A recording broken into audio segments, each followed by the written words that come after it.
आपको बता दें, महाराष्ट्र में जो हुआ वो सिर्फ ट्रेलर था। मोदी से नफरत वाली पूरी पिक्चर तो ऑल ओवर इंडिया चल रही है।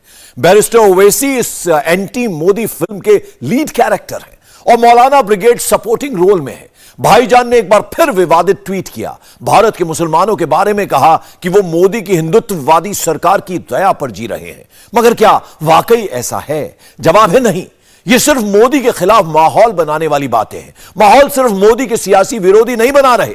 यह लिस्ट बहुत लंबी है। बंगाल से लेकर उत्तर प्रदेश तक, दिल्ली से लेकर महाराष्ट्र तक पिछले एक हफ्ते में मोदी विरोधी इकोसिस्टम में कई प्रयोगशालाएं खोली हैं और हर प्रयोगशाला में जबरदस्त हिंदू मुसलमान हो रहा है।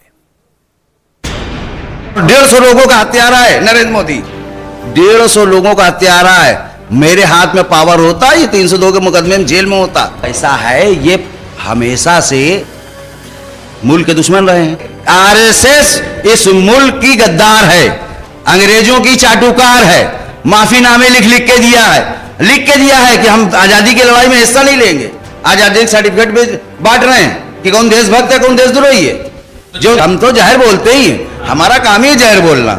हम सच बोलेंगे वो जहर लगेगा। आजमी मुशारा के YouTube चैनल पर पड़ा यह वीडियो वायरल हो चुका है। हर मुस्लिम मोहल्ले में, हर मोबाइल पर तेजी से घूमने लगा है। मोदी के सियासी दुश्मन अब सारी सीमाएं लांघते जा रहे हैं। हेट स्पीच वाला टेप फुल वॉल्यूम पर बजा रहे हैं, लगातार बजा रहे हैं। Hate speech number 1। तेरा बाप है, तेरा बाप है, इंडिया हमारा है, तेरा बाप है, जय श्री राम, जय Shri Ram. Hate speech number 2। पूरा मजमा पहले मेरे सवाल का जवाब दे, कयामत आएगी कि नहीं आएगी? आवाज अभी भी नहीं आ रही, जरा बुलंद आवाज से बोले, कयामत आएगी। Hate speech number 3। मुल्क हिंदुस्तान एक बदतरीन दौर से गुजर रहा है। Hate speech number 4। बहुत बुरा हाल है। पहले तो हिजाब का मसला था, अब हलाल गोश्त का भी मसला आने लगा। Hate speech number 5। कर्नाटक की एक कॉलेज में पढ़ने वाली हमारी बहन बीबी मुस्कान ने जब उनको संघी गीदड़ों की उस बच्ची को जब संघी गीदड़ों की फौज ने हिजाब का विरोध करते हुए उसके सामने जय श्री राम का नारा लगा रही थी, तो जब हमारी बहन ने जवाब के तौर पर नारे तकबीर अल्लाहू अकबर की सदाएं बुलंद कर रही थी, तो उन गीदड़ों की फौज पीछे हट गई, उनके थर्रा गए। यकीन मानिए, जब ये मंजर जब वीडियो के जरिए से हमारे सामने आया, तो ये मंजर देख करके पूरी दुनिया के मुसलमानों का सर फख्र से ऊंचा हो गया। ये तो सिर्फ ट्रेलर था। आज हम आपको देश के अलग अलग हिस्सों में मौजूद उस फैक्ट्री में लेकर चलेंगे जहां मोदी विरोधी हेट स्पीच के स्क्रिप्ट राइटर्स सुबह शाम दिन रात मरने मारने की बातें कर रहे हैं। 24/7 मुसलमान कर रहे हैं। डॉक्टर जाकिर नाइक भारत से मलेशिया चले गए, लेकिन जर्जीस तो यहीं रहता है। योगी को और मोदी को ललकारता भी है, जेलों में भी जाता है, जेल को ससुराल भी अब समझने लगा है। और ये कोई नई चीज नहीं है, ये होता चला आया है। इस घर को आग लग गई घर के चिराग से। डायलॉग डिलीवरी तो मौलाना ब्रिगेड की है, मगर एंटी मोदी स्क्रिप्ट के डायरेक्टर बैरिस्टर ओवैसी जैसे मोदी विरोधी हैं। भाईजान के शब्दों पर गौर करने पर पता चलता है कि अब मोदी विरोधी इकोसिस्टम का ये पॉलिटिकल गेम कितना सीरियस हो चुका है। कुछ घंटों पहले भाईजान सोशल मीडिया पर आए और लिखा, आज के दौर में भारत में रहने वाले मुसलमान एक तरह से हिंदुत्ववादी सरकार की दया पर जी रहे हैं। हालात सुधरेंगे इसकी कोई उम्मीद नहीं है, मगर ना हमें उम्मीद छोड़नी चाहिए और ना ही हमें आत्मसंतुष्ट होना चाहिए। ये काले बादल जरूर हटेंगे। बैरिस्टर ओवैसी ने अपने ट्वीट में जिस तरह मुसलमान वाला एंगल फिट किया और सोशल मीडिया पर परोस दिया, वो एक डेंजरस ट्रेंड है। इस ट्रेंड के ट्रेंड सेटर अकेले ओवैसी नहीं है, पूरा का पूरा मोदी विरोधी इकोसिस्टम पिछले एक हफ्ते से इसमें लगा हुआ है। कांग्रेस के अलग अलग ट्विटर प्लेटफॉर्म पर चले जाइए, आपको हिंदू मुसलमान वाला टेक्स्ट दिख ही जाएगा। मोदी भारत को जोड़ने वाले मिशन पर जुटे हैं, विरोधी टूटता है भारत की रट लगाए बैठे हैं। मोदी के खिलाफ जानबूझकर ऐसा लिखा जाता है, ऐसा कहा जाता है, भ्रामक दावे किए जाते हैं, अफवाह फैलाई जाती है और इस आग में घी डालने का काम करते हैं मोदी के दुश्मनों के फेवरेट्स यानी मौलाना ब्रिगेड। परेशानी ये नहीं है कि सामने वाले जो दुश्मन हैं वो हमारे इन चीजों को टारगेट बना के काम कर रहे हैं। परेशानी ये है कि वो तो काम कर ही रहे हैं लेकिन हम लोग भी मौका फराहम कर रहे हैं। सामने वाला तो चाहता है कि इस तरीके का काम हो। मौजूदा हालात में बहुत से मसाइल हैं हमारे सामने, खास तौर पर मदारिस के लिए, जमातों के लिए, तंजीमों के लिए और कौम मिल्लत के लिए बहुत से मसाइल खड़े हो रहे हैं। कई सालों से हो रहे हैं, अल्लाह के फजल से मुकाबला करते आ रहे हैं, लेकिन इन चंद सालों में बहुत ज्यादा हालात खराब करने की कोशिश की जा रही है। मोदी विरोधियों ने नफरत की एक ऐसी आंधी चलाई है जिसमें सिवाय तबाही के कुछ नहीं है। हद तो ये हो गई है कि अब अलग अलग YouTube चैनल्स खोल के बैठे धर्म विशेष के लोग टीवी स्टूडियो जैसा सेटअप लगाते हैं और कैमरे पर आकर मुसलमानों को मरने मारने और खून बहाने का आइडिया देते हैं। जैसे मुसलमान अपने घर में छुरी रखें, बंदूक रखें, तेजाब रखें, छतों पर बोतलें, डंडे और ईंटों का भी इंतजाम करें। ध्यान से सुनिएगा। सबसे पहले तो हर मुसलमान के पास नारियल काटने के लिए एक छुरी होना चाहिए। ये आपको शहर में कहीं भी कोई भी हार्डवेयर या बेचने वाले के पास या अमेज़न या फ्लिपकार्ट पर आसानी से मिल जाएगी। आप खुद तो छुरी लेकर खरीद लीजिए और अपने घर पर ही उसको इस्तेमाल कीजिए। समझ रहे ना आप? अगर आप शूटिंग सीख लेते हैं तो हिम्मत ना हारे। एयरगन 0.17 जो कि मार्केट में 3 या 4 हजार रुपए में आती है और नेट पर 17.0 बोर एयरगन आसानी से मिलती है। उसकी लाइसेंस की भी उसको जरूरत नहीं है, आप वो घर में रख सकते हैं। उसके अलावा हालात को देखते हुए आप घर में 20 किलो ब्लीचिंग पाउडर की एक बोरी रख लीजिए। समझ रहे ना आप मैं क्या कह रहा हूँ?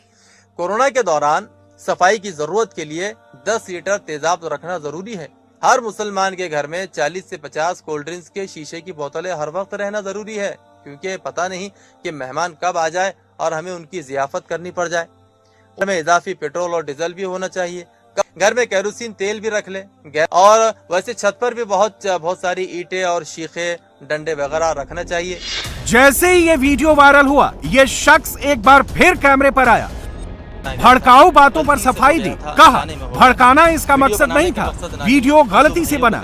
सवाल यह है कि कोई वीडियो गलती से कैसे बन सकता है और क्या अब ये सफाई काफी है?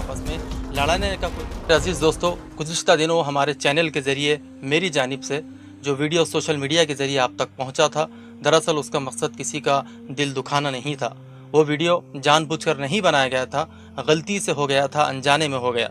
वीडियो बनाने का मकसद ना ही हिंदू भाइयों को तकलीफ पहुंचाना था और ना ही मुस्लिम भाइयों को भड़काना था, और मेरा मकसद ना ही हिंदू भाई और मुस्लिम भाइयों को आपस में लड़ाने का कोई मकसद था।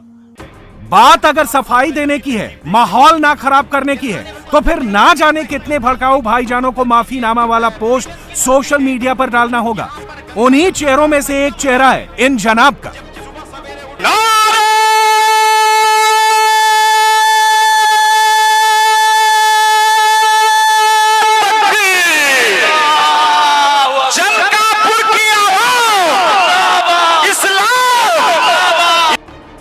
इनका भी वीडियो तेजी से वायरल हो रहा है। इनका नाम हसन प्रतापगढ़ी बताया जा रहा है। ये अलग अलग मंचों से नमाज पढ़ते हैं, मगर नज्म पढ़ते पढ़ते सीधे हिंदू मुसलमान वाली लाइन लेंथ पकड़ लेते हैं, बाकायदा धमकी देते हैं।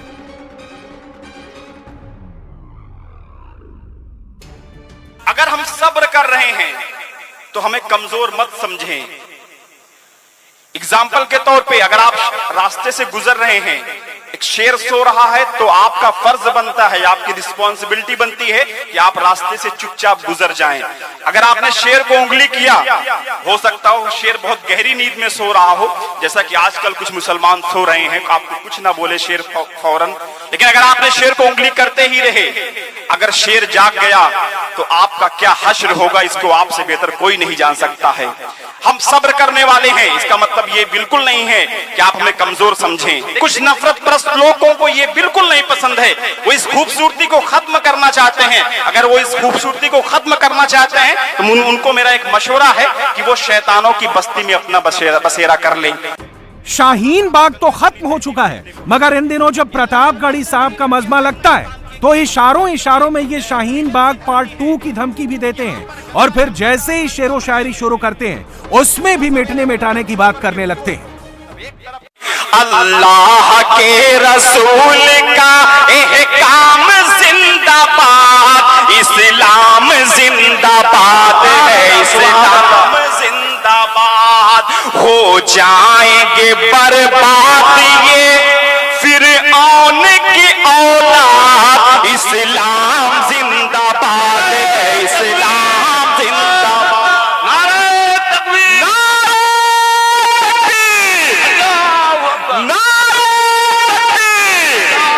फिरऔन आए थे, दीन को मिटाने आए थे और खुद ही मिट गए। दीन को मिटाने आए थे और खुद ही मिट गए। लगता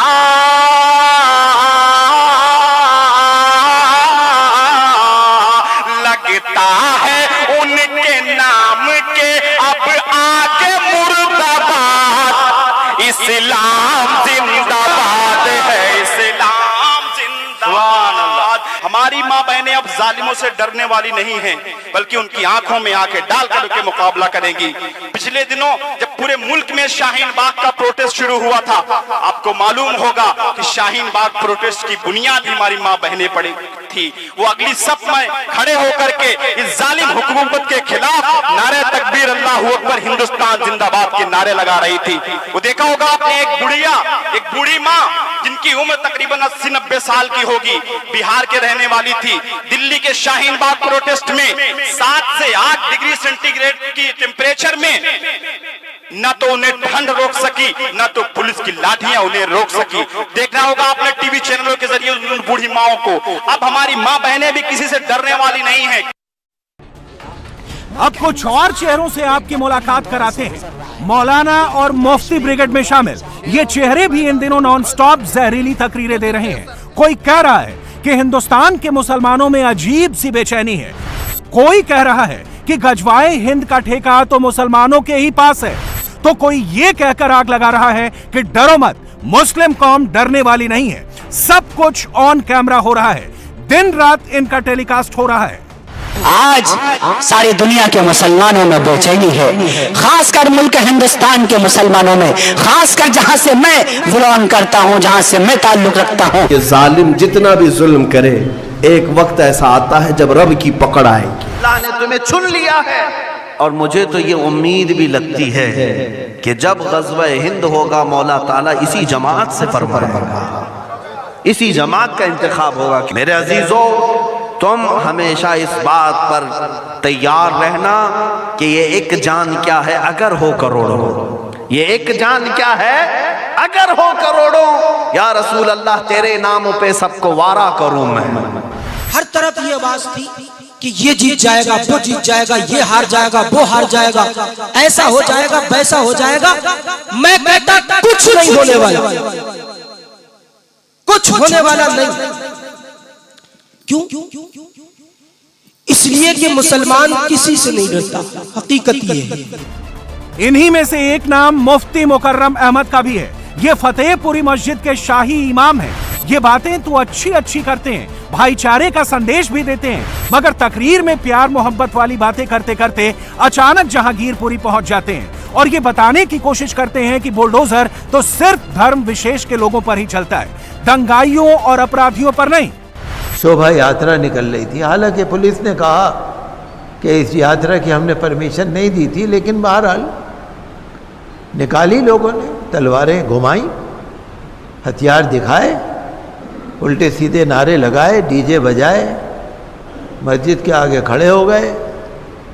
हत्ता कि मस्जिद का वो हिस्सा जो ज़रा बाहर को निकला हुआ था, वहाँ अपने झंडे वंडे लगा रहे थे। वो कोई बात नहीं, 3-4 दिन में हालात रफा दफा हुए, बुलडोज़र वाले पहुँच गए, जहाँ भी कहीं फसाद होता है ना, मुसलमान या मस्जिद होता है, वहाँ बुलडोज़र ज़रूर पहुँच जाता है। बुलडोज़र वालों की नज़र वहीं पड़ी जिस मस्जिद के आगे डीजे बज रहा था, जिस मस्जिद के आगे फसादी खड़े थे, बुलडोज़र वाला भी वहीं पहुँचा और उस मस्जिद के उस हिस्से को गिरा के छोड़ा। जुल्म की भी हद हो गई है, बहुत जुल्म हो गया, बहुत जुल्म हो गया। खरगोन में हो गया, गुजरात में हो गया, यूपी में हो गया, कर्नाटक में हो रहा है, दिल्ली में हो गया। दिल्ली जो राजधानी है, हिंदुस्तान की राजधानी, वहाँ भी होने लगा। और एक तमाशा और सुनिए आप, इधर मस्जिद है, यहाँ तो बुलडोज़र काम कर रहा है और थोड़े दूर पे मंदिर है, वो बुलडोज़र को नज़र ही नहीं आ रही। वहाँ कोई अतिक्रमण नहीं है, वहाँ कोई एनक्रोचमेंट नहीं है, वहाँ कोई तजावुज़ नहीं है। मंदिर बना हुआ है, आगे निकल के बना हुआ है, वो नज़र ही नहीं आ रहा, मस्जिद नज़र आ रही है। इनकी तकरीर सुनकर कौन कहेगा कि ये हिंदू मुस्लिम एकता की बात कर रहे हैं। इनकी स्पीच के आगे का हिस्सा तो और भी हैरान करने वाला है। इनके मुताबिक देश में एनएसए और यूएपीए जैसे कानून दंगाइयों और शातिर अपराधियों पर नहीं, सिर्फ मुसलमानों पर लग रहे हैं। इसे भड़काना नहीं कहेंगे तो क्या कहेंगे? आपको ताज्जुब होगा, मुसलमानों पे एनएसए लगाया जा रहा है, यूएपीए लगाया जा रहा है। सड़ा देंगे, जेल में सड़ा देंगे। 2 केस यहाँ लग रहे हैं, एक बंगाल से लग रहा है, एक फलानी जगह से। आपको ताज्जुब होगा कितने ही ऐसे जेल में हैं जिन पे 30, 32, 36 मुकदमे हैं, एक एक पे। वो मर जाएंगे, निकल नहीं पाएंगे। जुल्म की भी हद होती है ना, ऐसा जुल्म होना नहीं चाहिए ना। मुस्लिम स्कॉलर सलमान नदवी को ही लीजिए, ये एक स्टेप आगे जाकर अपनी बात कहते हैं। दिल्ली से सीधे इजराइल पहुंच जाते हैं। मुसलमानों के साथ ये हो रहा है, मुसलमानों के साथ वो हो रहा है कहकर सीधे मुकाबला करने वाला टेप ऑन कर देते हैं। आपका हाल जो है कि आपका पड़ोस आपके खिलाफ है, इधर फलां साहब इख्तिलाफ कर रहे हैं, उधर जमात की वजह से, उधर पार्टी की वजह से, उधर मसलक की वजह से, उधर फलां के सारे मसाइल आपस में उलझी हुई, बिगड़ी हुई कौम। वरना ये हो सकता था कि 57 मुल्क हो मुसलमानों के और एक छोटा सा इसराइल उनकी धुनाई करता हो, पीटता रहता हो, काटता रहता हो। कितने लोगों को शहीद कर दिया, कितने लोगों को हिजरत पर मजबूर कर दिया। रोजाना मस्जिद अक्सा पे हमले हो रहे हैं और उम्मत तमाशा देख रही है। ये जायज है मुस्लिम मुल्कों के लिए कि स्वीडन में कुरान पाक की बेहुरमती की गई तो सऊदी हुकूमत और इमारात की हुकूमत ने मजम्मत कर दी और अर्दोगान साहब ने मजम्मत कर दी। मजम्मत से काम चलेगा? जब तुम्हारे खिलाफ कोई उठता है तुम्हारी कौम में से, तो तुम्हारे मिसाइल चलते हैं, तुम्हारी बंदूकें चलती हैं, तुम्हारे बम चलते हैं। और जब उम्मत इस्लामिया को तबाह किया जाता है और मस्जिद अक्सा पे हमला होता है, तो उस वक्त तुम मजम्मत के बयानात देकर उम्मत को धोखा देते हो। हुक्म है कि ऐसे जालिमों का मुकाबला करो। सब कुछ वेल प्लान तरीके से चल रहा है, मजमा लगता है, मन सजता है, टेप बजता है और जबरदस्त तरीके से वीडियो वायरल होता है। आज इस देश में डिक्टेटरशिप के जरिए से दावा करते हो कि ये देश मेरा है। मैं कहना चाहता हूं उस बेजुबान बेलगाम घोड़े को कि वो बोलता हमारा भारत, हमारा भारत। कहां से तुम्हारा भारत है? हमारा है ये भारत, तुम्हारा नहीं है। हम थे जब तो 27% जीडीपी थी और आज आप आए हो इख्तिदार में तो कितनी जीडीपी है? 3%। लो जनाब, सब कुछ को बेच दिया। इस गैंग में शामिल हर कैरेक्टर का सिंगल पॉइंट एजेंडा है, मुसलमानों के दिल में आग लगाओ, मोदी मोदी चिल्लाओ, हिंदुओं के खिलाफ माहौल बनाओ। इसी लिस्ट में शामिल एक और नाम है मौलाना जर्जिस अंसारी का। गौर से सुनिए कैसे आग लगाने वाले स्क्रिप्ट पढ़ी जा रही है। मोदी को पीएम की कुर्सी से बेदखल किए जाने की कस्में खाई जा रही हैं। कहा क्या जाता था, मैं देश की सभ्यता को खत्म नहीं होने दूंगा, मैं देश को बर्बाद नहीं होने दूंगा, देश को मिटने नहीं दूंगा। मेरा तो कोई नहीं है, जो कुछ भी है देश है, यही कहा जाता था ना। मेरा तो 56 इंच नहीं बोलूंगा आगे। किसान आत्महत्या कर रहा, व्यापारी लूट चुका है, कारोबार फेल, अर्थव्यवस्था खत्म, सोना 40,000 से ऊपर पहुंच चुका। सब कुछ है, सब कुछ, कोई खुश नहीं है, सब परेशान हैं, लेकिन फिर भी हमारे भारत के हिंदू भाई खुश हैं, इसलिए कि हम तकलीफ में हैं, लेकिन मुसलमान परेशान हैं, ये रो रहे हैं, ये बिल्कुल सौतन की तरह है।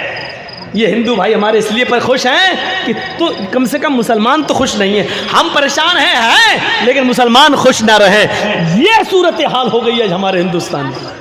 तुम्हें भी भारत छोड़ के जाना पड़ेगा, और जोर से कहो इंशाअल्लाह। तुम्हें भी भारत छोड़ के जाना पड़ेगा इंशाअल्लाह, इसलिए कि जो हमारे देश का नहीं हुआ वो देश का होगा भी नहीं, उसको इस देश में रहने का भी हक नहीं है।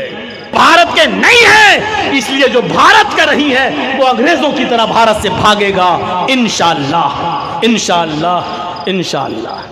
ये भौंकने वाले जो आज भौंक रहे हैं ना, भौंक रहे हैं, किसकी तरह नहीं बताऊंगा, भौंक रहे हैं जो, वो कल मिमियाएंगे, वक्त सबका आता है। सब कुछ सुनियोजित है, प्रायोजित है, कोई बहुत बड़ी साजिश लगती है तभी तो हर घंटे हर मिनट अलग अलग वीडियो, अलग अलग मौलाना, अलग अलग लोकेशन से अचानक बोलने भी लगे हैं, दिखने भी लगे हैं। इंडिया टीवी हर वक्त हर जगह डाउनलोड करने के लिए सर्च करें India TV news Google play store या ऐप स्टोर पर।